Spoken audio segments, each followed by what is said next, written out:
Madame, Monsieur, bonsoir. Quel plaisir de vous retrouver pour cette nouvelle édition de Métro News pour la semaine. Bienvenue. À la une de l'actualité de ce mercredi, de retour de la 51e réunion ordinaire de la CARICOM, le Premier ministre Alix Didier Fils-Aimé a présenté les principaux dossiers abordés avec les dirigeants de la région. Le renouvellement du mandat de la force de répression des gangs, la question migratoire ainsi que le renforcement de la coopération bilatérale ont notamment été évoqués. À la suite de nouvelles attaques armées dans la 5e section communale de Grand Fond, le maire de Kinskov-Massillongeon lance un appel pressant aux autorités. Il réclame le déploiement de renforts policiers et militaires afin de reprendre le contrôle des zones menacées et d'assurer une sécurité durable à la population. Également à la une de ce mercredi, un appareil de la compagnie haïtienne Z Airlines s'est retrouvé en mer ce mercredi au large d'Ibo Beach à Cabaret. Malgré l'ampleur de l'incident, aucun décès n'a été enregistré et l'ensemble des occupants a pu être évacué sain et sauf.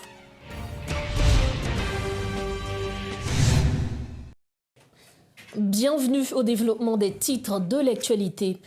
De retour au pays après sa participation à la 51e réunion ordinaire de la CARICOM, le Premier ministre Alix Didier Fils-Aimé a indiqué avoir discuté du renouvellement du mandat de la force de répression des gangs, dont l'échéance est prévue en septembre prochain.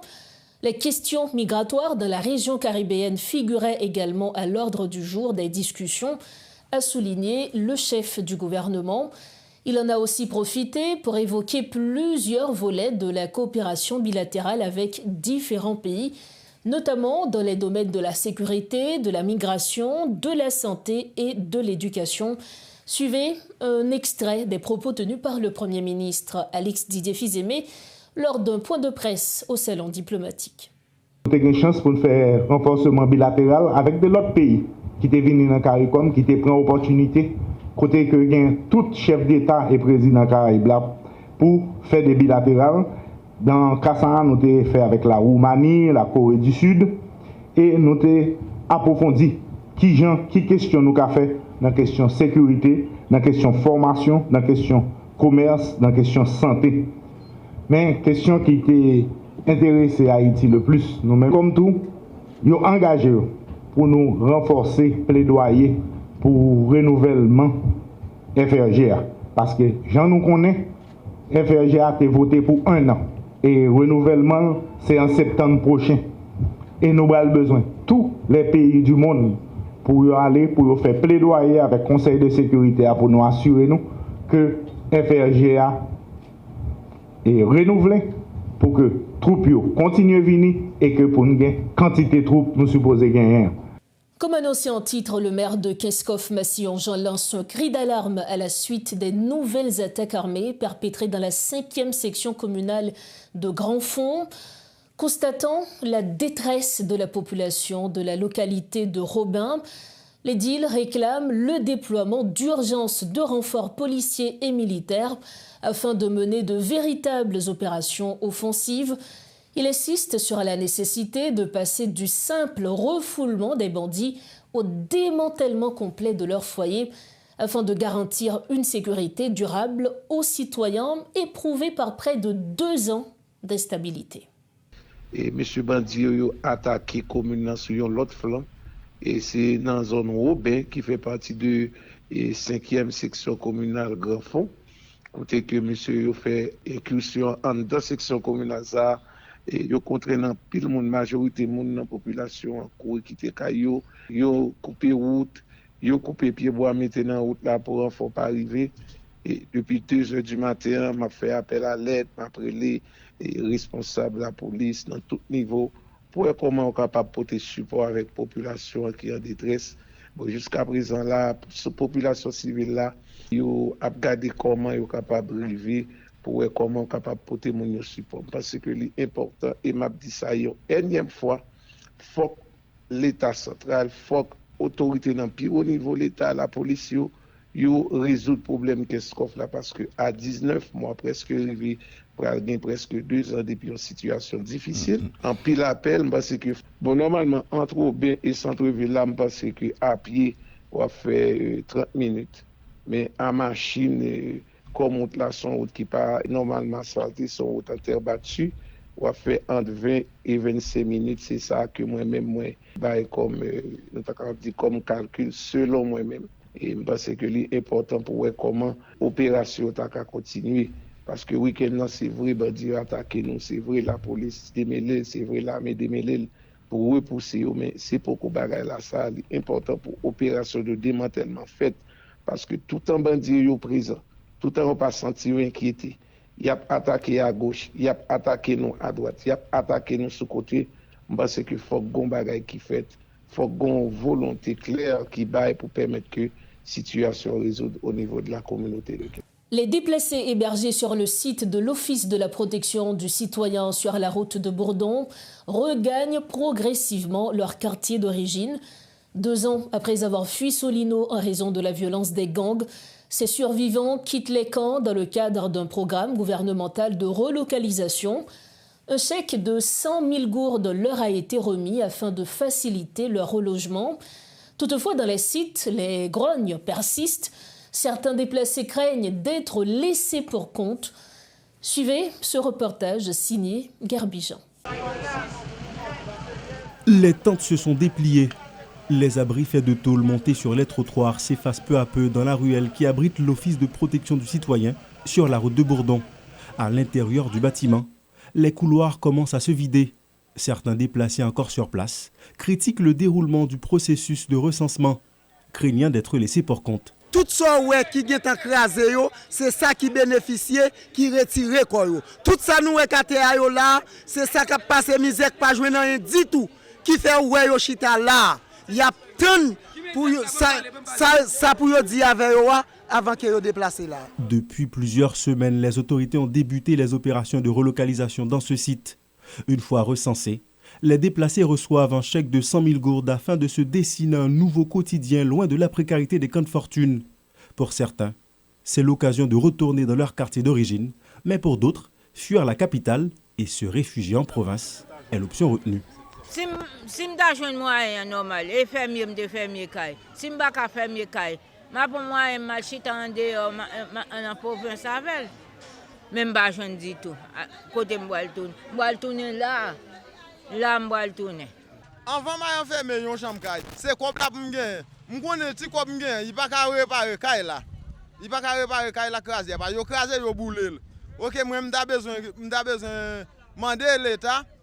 Bon moi petite position pas maintenant. Si moi il pas faire mes caille 600 province me aller mal dans pays.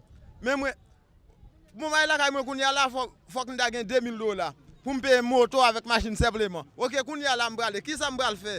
Si y a tout ma terre là. Le programme est piloté par l'Office national des migrations.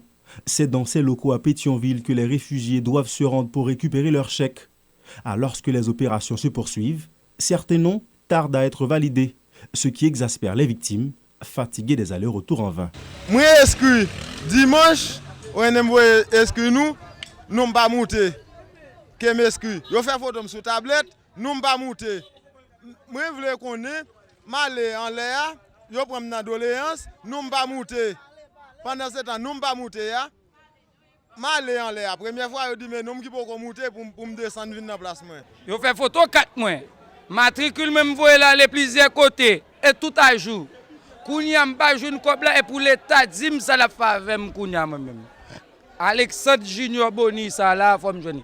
M'pa toucher l'an CAS pendant ce temps me sont handicapé. Toute bagaille, c'est moi-même qui toujours connais avec famille. Pour le moment, les déplacés continuent de faire leur bagage dans le site de l'OPC, alors que ceux des camps environnants s'impatientent. Oui, ça veut dire qu'on a renouvelé pour tout le monde jeune cobio, tout le monde qui sous site là jeune cobio, et puis pour déplacer. C'est pas ça, il ne va pas déplacer parce que là 2 ans depuis là tout à fait perdu, tout à fait boulé, tout caillou boulé. Et puis ouais côté n'a vivre là, ouais jeune, il a dormi à terre, là dormi dans poussière, dans fatra. Bon, n'a obligé de déplacer, mais si combien de non, il va pas payer caille, il va pas faire pour nous. Mais l'État a nos pression pour nous déplacer. Nous obligés parce que depuis au fin de bâti pour d'amener au banou, il y a nos pression, il y a tiré encore nous là, il y a obligé de mettre nous par la force. On a obligé de sortir avec elle, mais les parents ils ont fait pour nous. Une fois le montant reçu, la plupart d'entre eux retournent dans leur quartier d'origine à Solino. Les gangs s'en sont retirés volontairement après avoir contrôlé la zone pendant plus d'1 an. Si les déplacés reviennent en masse, sur place, les services de base ne sont toujours pas opérationnels. De plus, aucune mesure de sécurisation des lieux n'a été officialisée, aucun plan de réhabilitation n'a été mis en œuvre. La Fédération des associations des femmes progressistes en action dénonce la détérioration systématique des conditions de vie des femmes vivant dans les centres d'accueil répartis dans plusieurs quartiers de la région métropolitaine.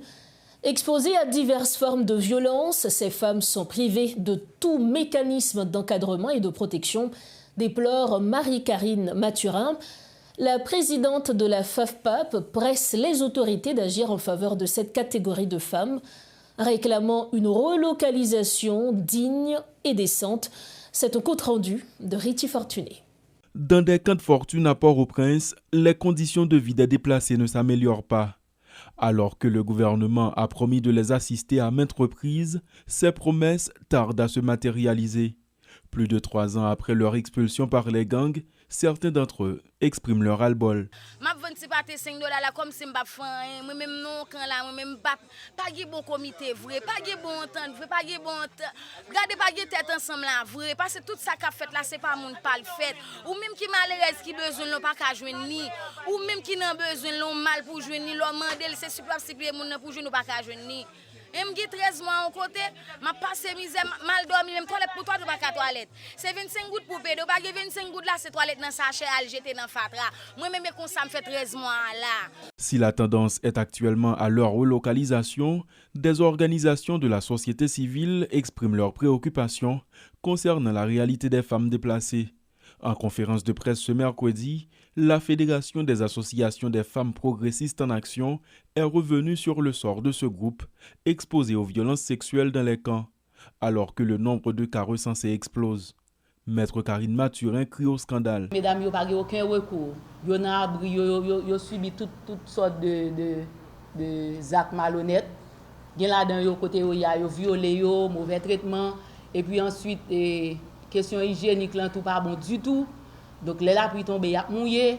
Et puis récemment, j'étais passé 3 mai sur l'aéroport, là, m'a regardé situation mesdames. C'est dernier bagage que j'ai regardé qui était révolté, moi parler avec mesdames yo en comité, moi dit que non, ça va pas continuer comme ça, faut que nous ba en conférence de presse, faut nous ba position nous, faut nous faire voir nous parler pour mesdames yo.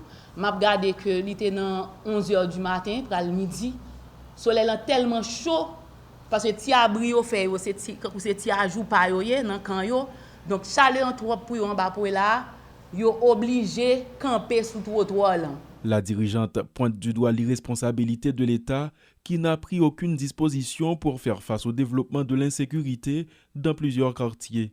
La réalité sur le terrain montre une aggravation avec pour conséquence directe l'agrandissement des camps de fortune dans plusieurs régions du pays. Pas un gouvernement vraiment qui a pensé pour eux, donc bagay vraiment terrible. Comme pour nous-mêmes qui là, nous même en pile nous la victime de phénomènes d'insécurité pour pas dire nous toutes. Mais au moins nous-mêmes, nous, peut-être dans la zone côté nous habiter, nous là, alors nous-mêmes nous pas en battante.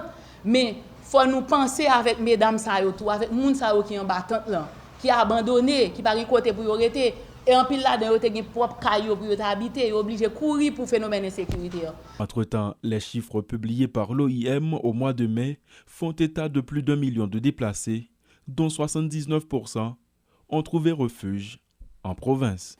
Toujours dans ce chapitre, l'expert Yves Lafortune appelle à la libération immédiate du professeur James Boyard et de sa fille de 6 ans, qualifiant leur séquestration de barbarie, pire que l'esclavage. Invité à la rubrique Le Point ce mercredi, il a soutenu que la résolution de la crise passe par une approche scientifique des questions de sécurité.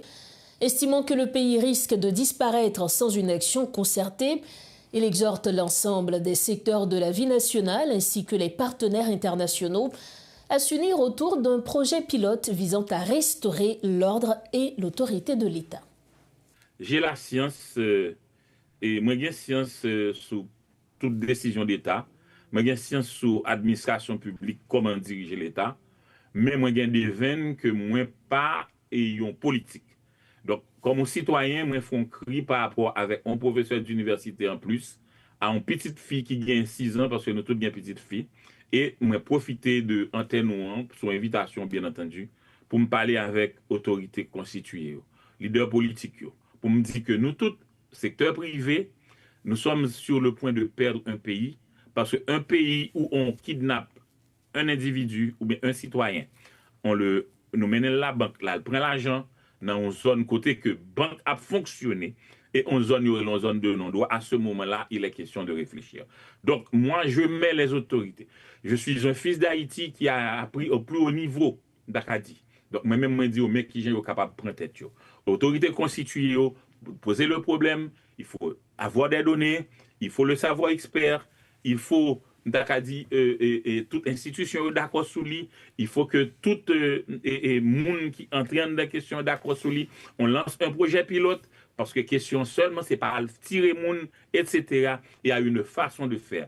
Et pas qu'à nous, est-ce qu'il faudrait s'asseoir avec les gangsters? C'est pas mon rôle aujourd'hui, je ne suis pas un politique, mais je peux donner des idées comment est-ce qu'on peut mettre le problème de la sécurité sur la table et quelle démarche scientifique qu'on peut adopter pour pouvoir résoudre ce problème.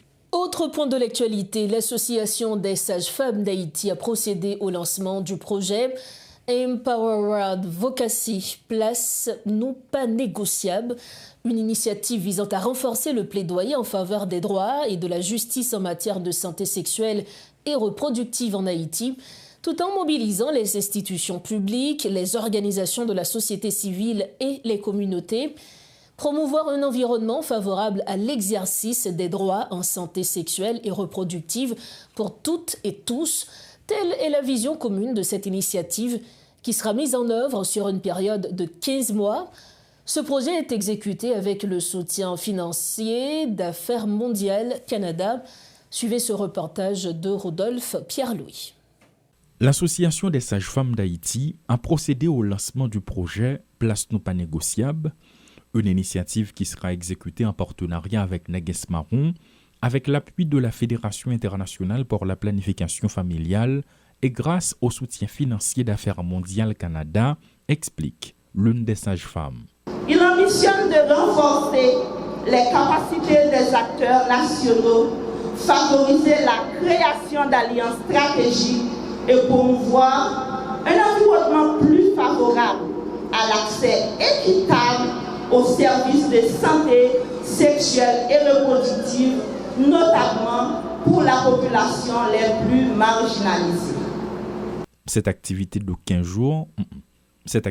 15 mois vise à renforcer le plaidoyer en faveur des droits et de justice en santé sexuelle et reproductive en Haïti en mobilisant différentes institutions publiques. Empower Advocacy naît de cette urgence humaine.